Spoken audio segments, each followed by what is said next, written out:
Good evening, नमस्कार, अस्सलाम वालेकुम। आज हम ऑल इंडिया महिला एम्पावरमेंट पार्टी की सुप्रीमो से हम बातचीत कर रहे हैं और उनसे कुछ तीखे सवाल पूछेंगे। हम देखते हैं उनके पास इस चीज़ का क्या जवाब है। नाजरीन, हम आपको बता दें कि ये हैदराबाद कॉन्स्टिट्यूंसी चार मीनार से इलेक्शन कंटेस्ट करने का इन्होंने डिक्लेरेशन दिया है। अभी नॉमिनेशन फॉर्म दर्ज नहीं किया है, कमों कोई एक दो रोज़ में ये कर लेंगी। उसके बाद हम फिर आपके सामने आएंगे। बर वक्त हम इनसे कुछ तीखे सवाल पूछेंगे जो हम आपसे पहले ही माफ़ी चाहते हैं कि अगर आपको, लेकिन पॉलिटिक्स में अगर आप आएंगी तो इस तरह के सवाल जो है हम पूछेंगे, क्योंकि हम अपना एक बहुत कीमती वोट आपको देने जा रहे हैं। या हम सोच सकते हैं एक सेकेंड ऑप्शन, मुस्लिम कम्युनिटी के लिए ये एक सेकेंड ऑप्शन है, एक अल्टरनेटिव है जो 3 पुश्तों से चलने वाली एक पार्टी है जिसके खिलाफ आप खड़ी होने जा रही हैं। और अगर हम देखें तो ये एक तिकोना बन रहा है, क्योंकि सामने आपको पता है कि बीजेपी के कैंडिडेट जो कि अपने आप को एक बहुत मजबूत कैंडिडेट बना के सामने आई हैं। तो आप देखेंगे नाजरीन, ये शायद पहली बार होगा हिंदुस्तान में और ख़ास तौर पर हैदराबाद, तेलंगाना जैसे स्टेट में, जहाँ पर आज तक बीजेपी का इतना पैर जमा नहीं है। यहाँ पर सिर्फ बोलबाला है तो 7 कॉन्स्टिट्यूंसी या 8 कॉन्स्टिट्यूंसी पे मुस्लिम एमएलए ही हैं और वो जो है अपने एक तरह से पूरे हिंदुस्तान में मुसलमानों की और कोई नुमाइंदगी नहीं है सिवाय MIM के। तो अब हम देखेंगे कि ये 2 मुसलमान हैं और एक बीजेपी है। और क्योंकि आज की हिंदुस्तान की सियासत पूरी की पूरी एक कम्युनल किस्म की हो गई है, उसमें ये एक सेक्युलरिज्म बोल के सामने आई हैं। तो इनसे हम कुछ सवाल करेंगे, देखें ये इसका क्या जवाब देती हैं, ताकि हम अपना कीमती वोट डिसाइड करें कि हम किसको दें। क्योंकि एक शैम्पू की बोतल लेने में भी हम बहुत ज़्यादा सर्वे करते हैं, कौन सी कंपनी अच्छी है, क्या रेट दे रही है। तो अब हम देखते हैं कि हमारा कीमती वोट जो आगे की 5 साल जो हुकूमत चलेगी, तो उसमें हम किस तरह अपना वोट कास्ट करें। और इनसे कुछ चीज़ें पूछते हैं, आगे फैसला आपके हाथ है नाज़रीन।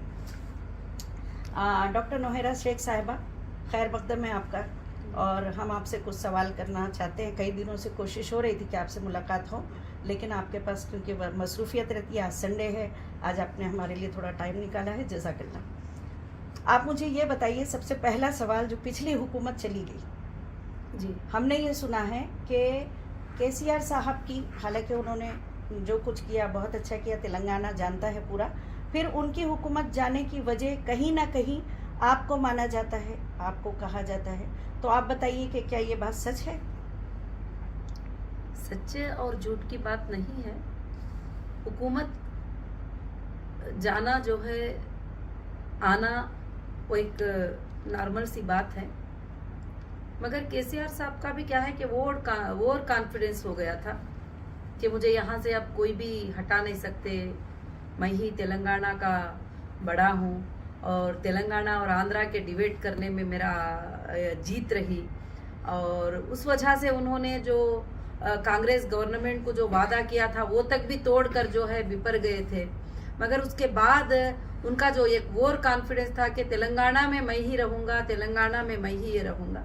तो लोग कहते हैं कि आपने 49 सीट कंटेस्ट करे और उनके 35 सीट जो चले गए, वहाँ पर आपके लोगों ने जो है वोट लेकर जो है हरा दिए। इस तरह के बातें लोग तो करते हैं, मगर हमने किसी को हराने और जीतने की नीयत से नहीं किया था। और लोग काफ़ी ये सवाल भी कर रहे थे कि जब उनकी हुकूमत थी तो तुम्हारे साथ बहुत ही ज़्यादा जुल्म किया गया। तो जाहिर से बात है कि सब लोग देख रहे थे कि अक्टूबर 10 को मैं सोमाजीगुड़ा प्रेस कॉन्फ्रेंस में कॉन्फ्रेंस करती हूँ कि मैं 2018 का इलेक्शन कंटेस्ट करने वाली हूँ, 119 सीट्स पे इलेक्शन करने वाली हूँ, तो 14 को मैं अरेस्ट हो जाती हूँ। तो इसमें KCR साहब का भी हाथ था और MIM के असदुद्दीन साहब का भी हाथ था। दोनों मिलकर मीटिंग करके मुझे अरेस्ट कर दिए थे। मगर अल्लाह का बहुत बड़ा एहसान है कि मैं बहुत अच्छे तरीके से जीत कर हाई कोर्ट और सुप्रीम कोर्ट से इस बार के इलेक्शन में जो है मैं सामने हूँ। और ख़ासकर से मैं हैदराबाद इलेक्शन कंटेस्ट करना चाह रही हूँ और काफ़ी मुकामात पे इंडिया के अलग अलग जगह पर हमारे कैंडिडेट जो है खड़े हो रहे हैं। और ये हमारी शुरुआत है, मुझे नहीं मालूम कि हम कब जीतेंगे, कितना जीतेंगे, मगर अगर पब्लिक मौका देगी तो ज़रूर हम उनके अच्छे खिदमत करने की कोशिश ज़रूर करेंगे। शेख साहिबा ये बताइए कि हमारे नाजरीन क्या फिर ये समझे, क्योंकि आपके बहुत सारे हमने वीडियोस जो है वो फॉलो किए हैं और ख़ुसूसन ये जब आप इलेक्शन का डिक्लेयर की हैं तो हमारी और हमारे नाजरीन की बहुत पैनी नज़र आपके ऊपर है। तो ये बताइए कि क्या हम ये समझे, हमारे नाजरीन ये समझे कि आप अपने कोई पर्सनल वजूहात की वजह से इस इलेक्शन में उतरना चाह रही हैं, तो इससे आवाम को क्या फ़र्क पड़ेगा? आवाम के लिए आप क्या लाई हैं इसमें, क्या आप उसके लिए क्यों उतरना चाहती हैं? जैसे आपने कहा जस्टिस फॉर ह्यूमैनिटी, तो इसमें पूरे ह्यूमैनिटी के लिए आप क्यों उतरना चाह रही हैं? क्या है आपका कॉन्सेप्ट? हाँ, आपने बहुत अच्छा सवाल किया कि इंसान को जब पर्सनल तकलीफ पहुंचती है वो अपने जस्टिस को लेने की कोशिश करता है, तो उसमें मैं भी एक हूँ, एक मजलूम हूँ मैं, जो हैदराबाद से सताई गई हूँ और ख़ास कर से MIM के MP असदुद्दीन ओवैसी साहब से सताई गई हूँ। मैं नहीं सताई गई हूँ, मेरे साथ खड़े होने वाले लाखों मुसलमान सताए गए हैं। मेरे साथ मुझे प्यार करने वाले, मोहब्बत करने वाले लाखों मुसलमानों के आंखों में आंसू आए हुए हैं। कोर्ट्स के सामने, जेल के सामने, हर जगह पर हमारे लोगों ने बहुत ज़्यादा तकलीफ। तो इसमें MIM का हाथ था, ये हर इंसान को मालूम है। जो इसमें जितने भी FIR हुए वो MIM के लोगों ने किया था, और जितने भी YouTube में बैठकर गलत बातों से बदनाम किए वो MIM के लीडर थे।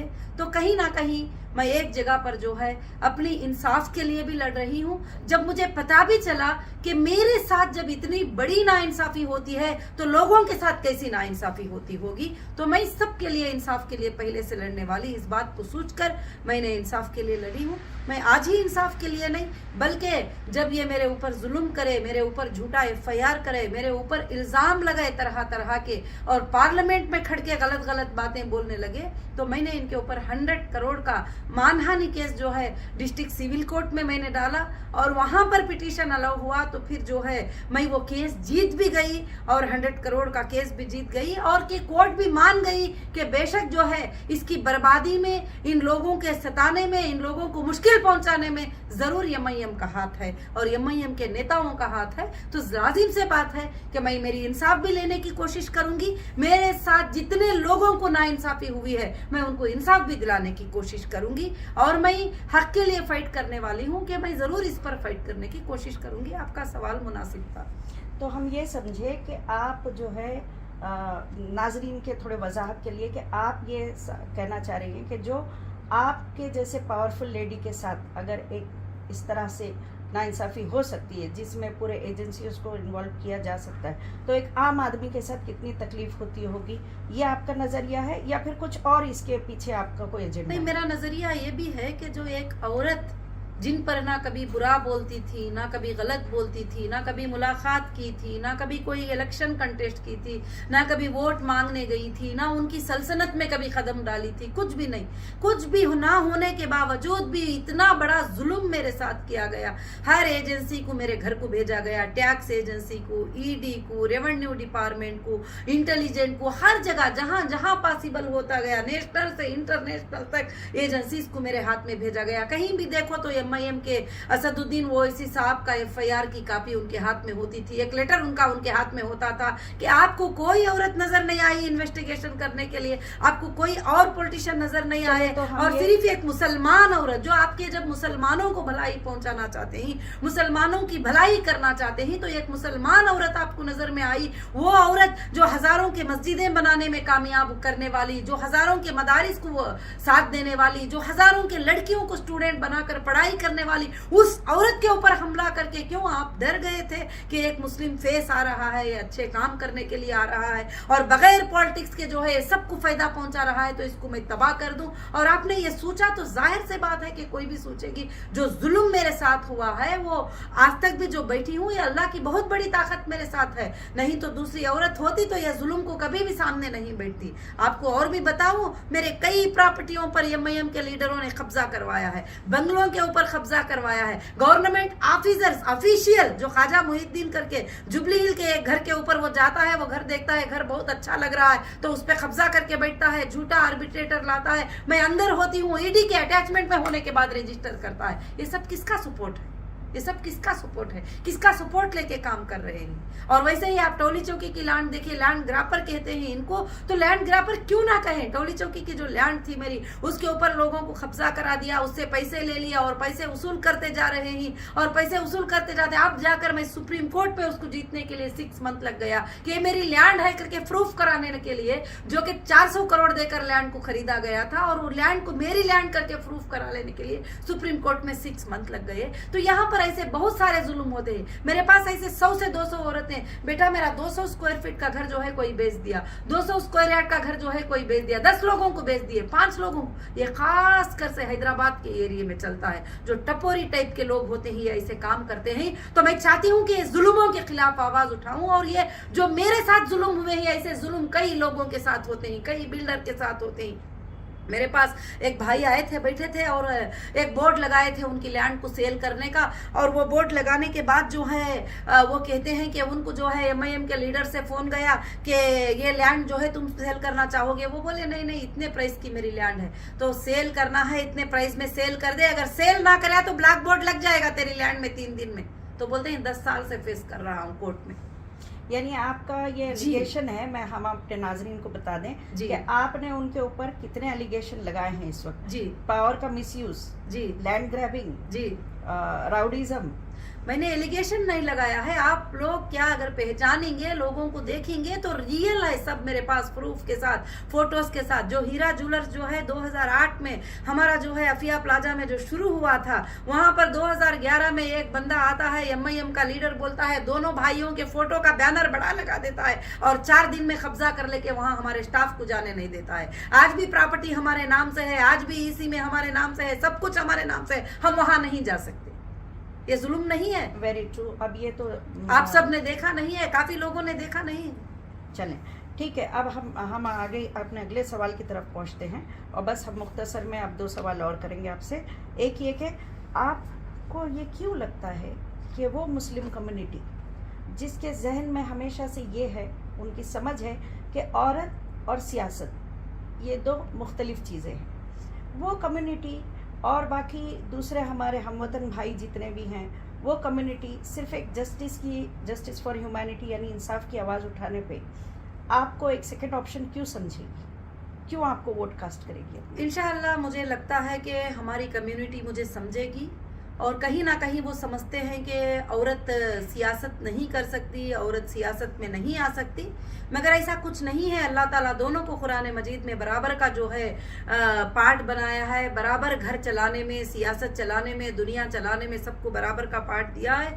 और खासकर से MIM के लोगों ने इस फेस को बता दिया है कि देखिए MIM की जितने खानदान भी लड़ाई किए हैं, MLA बने हैं, MP बने, कभी उनके घर के किसी भी औरत को ना एक कॉर्पोरेटर होने के लिए का हक दिया, ना स्टेज पे आके बात करने का हक दिया, ना बताने का हक दिया। तो ये लोगों को बताते हैं कि औरत जो है कुछ भी नहीं कर सकती। इसीलिए पार्लियामेंट में रिजर्वेशन बिल को भी जो है इन्होंने ऑब्जेक्शन लिया कि नहीं, ये पास नहीं होना चाहिए, क्योंकि औरतों को ये जरूरत नहीं है। तो ये कहीं ना कहीं ये इनकी सोच है। मगर कई उलमा ने मुझे फोन करके हिम्मत अफजाई दिए और बोले बेटी अगर तुम खड़ी होती हो तो हम सब तुम्हारे साथ हैं, इन जुल्मों को जरूर हटाओ, इन लैंड ग्रापरों को तुम जरूर हटाओ और इनके ऊपर फाइट करो और उनको इंसाफ के लिए आ जाओ, जो रियलिटी है उसको बाहर लेके आओ। बहुत सारे लोगों का ये रिक्वेस्ट है।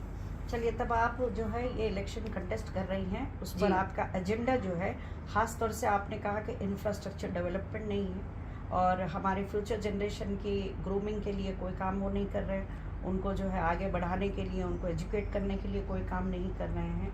ठीक है, हालांकि दूसरी तरफ से ये बात है कि उनके काफ़ी सारे स्कूल्स है, ये है।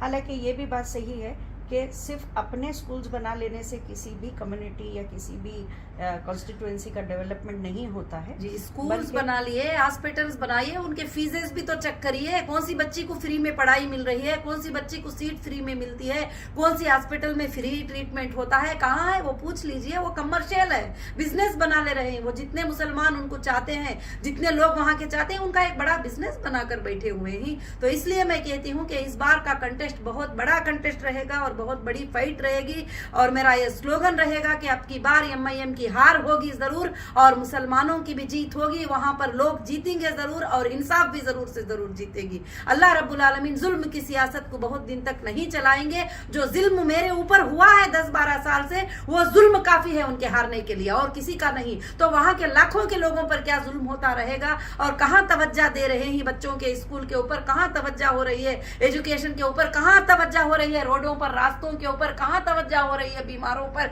किसी पर कोई तवज्जो नहीं। आप देख रहे थे ना कि साहब जो है जा रहे थे, एक औरत आके बोल रही है कि साहब तुमने पिछले बार इलेक्शन में बोले थे यहाँ पर पानी का पाइप लगाएंगे, फिर भी इलेक्शन आ गया पानी का, तो हाँ हम अगले इलेक्शन में देखेंगे बोलकर भाग रहे थे। तो इस तरह के लोग होते हैं। तो मैं चाहती हूँ कि लोगों को जो है सियासत में आने का फायदा पहुंचाए। तो मेरी ये कोशिश है, मेरी ये सच्ची आवाज है, ये आवाज आती ही रहेगी इंशाअल्लाह। लोग कुछ भी कहे, लोग समझे, अब नहीं तो कुछ दिनों के बाद समझे, जरूर ये सच्ची आवाज चलती रहेगी। मैडम, पूरी दुनिया आज हिंदुस्तान की राजनीति बहुत कुछ जो है सिर्फ मजहब के ऊपर राजनीति हो रही है। इस राजनीति में आप क्या ऐसा लाना चाहती हैं कि जिससे सिर्फ मुसलमान ही नहीं बल्कि हमारे दूसरे दिगर मज़ाहब के लोग भी आपको वोट दें? उसके लिए आपका क्या प्लान है? क्या आप खुद भी ये चाहती है कि मजहब की राजनीति करें? नहीं, ये क्योंकि हम आपको देखते हैं कि आप जो है, हमारी पार्टी की बुनियाद है MEP जस्टिस फॉर ह्यूमैनिटी। हमारी पार्टी हर इंसान को इंसाफ दिलाएगी। मजहब की बात हमारे घरों में होती है। जब इंडियन कॉन्स्टिट्यूशन की बात आती है तो वहाँ मजहब कॉन्स्टिट्यूशन होता है और पूरे देश के हिंदू और मुसलमान को इंसाफ होगी। इसीलिए हमारे पार्टी में टिकट मुस्लिम को भी है और हिंदू को भी है और क्रिश्चियन को भी है। हाँ, कम्युनिटी जहाँ पर जैसी कम्युनिटी होती है उस कम्युनिटी का रिस्पेक्ट करना हमारे ऊपर जो है लाजिम होता है। मगर मैं एक मुसलमान हूँ, मैं इस्लाम को फॉलो करती हूँ पूरी के पूरी, मगर मैं सारे देश के लोगों से मोहब्बत करती हूँ और सारे देश के लोगों के इंसाफ के लिए लड़ना चाहूंगी और जहां ना इंसाफी होगी वहां पर खड़ी होना चाहूंगी। ठीक है, हम आपके साथ, हमारी बहुत सारी शुभकामनाएं हैं, बहुत सारी हमारी अच्छी ये है कि चले नाजरीन के सामने एक दूसरा ऑप्शन भी आए ताकि ये सेक्युलर है, हमारे मुल्क में डेमोक्रेसी है और हमारे लोग जो है अच्छी तरह सोच समझ के आपको जो है वोट दे। जबकि आप इस स्लोगन के साथ आई हैं कि अब की बार ओवैसी की हार, MIM की हार, अब की बार MIM की हार और नौहेरा शेख के गले में हार। देखें ये कब तक के आपकी ये बात जो है लोगों तक पहुंचती है और लोग अपना क्या फ़ैसला करते हैं। नाजरीन, इसका फ़ैसला तो आप ही को करना है कि आप अपना ये कीमती वोट किसको देते हैं, किस तरह देते हैं। चाहे आप सालों साल यानी 70-75 साल पुरानी पार्टी को दें या कोई नई आई हुई पार्टी को दें, क्योंकि हकीकत यह है कि हुकूमत जो है वो चाहे आप अल्लाह कहें, चाहे आप जो है भगवान कहे, जो भी कहे, बहरहाल चलाने वाला एक है। वो हुकूमत अपनी उसी को देता है जिसके हाथ में वो अपने बंदों को सेफ पाता है या उनको आजमाता है। तो हम देखेंगे कि इस बार अल्लाह ताला का क्या फ़ैसला होता है। इसके साथ ही हम आपसे विदा लेते हैं। Thank you. जय हिंद।